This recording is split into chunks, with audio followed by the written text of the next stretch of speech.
Negattivi dwar Malta. Din kienet l-attitudni tal-kandidati tal-Partit Nazzjonalista fl-ewwel dibattitu tal-Awtorità tax-Xandir għall-kampanji elettorali tal-elezzjonijiet tal-Parlament Ewropew. Għall-Partit Nazzjonalista ħadu sehem Therese Comodini Kakija u Frances Zamid Dimek u għall-Partit Laburista Mario Farrugia Borg u Lino Bianco, għall-Alternattiva Demokratika Carmel Caco Pardo. Skont Therese Comodini Kakija fi żmien Gvern Nazzjonalista kellna fost l-aqwa sistemi ta' saħħa fid-dinja. Iżdissa Illum taħt Gvern Laburista insibu l-agħar standards fis-settur tas-saħħa.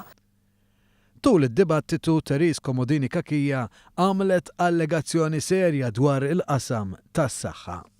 Hawnhekk il-mediċina tingħata lil minu tal-qalba. Iżda meta mitluba tissustanzja l-allegazzjonijiet tagħha, Comodini Kakija ma kienx f'pożizzjoni li tagħmel dan. Minkejja illi sħab il-professur Lino Bianco talabni sabiex anke ngħaddilu l-ismijiet m'hemmx għalfejn ngħaddihom jien dawn l-ismijiet. Intant il-kandidati laburisti Lino Bianco u Mario Farrugia Borg tkellmu dwar il-kisbiet tal-gvern tul l-aħħar 14-il xahar.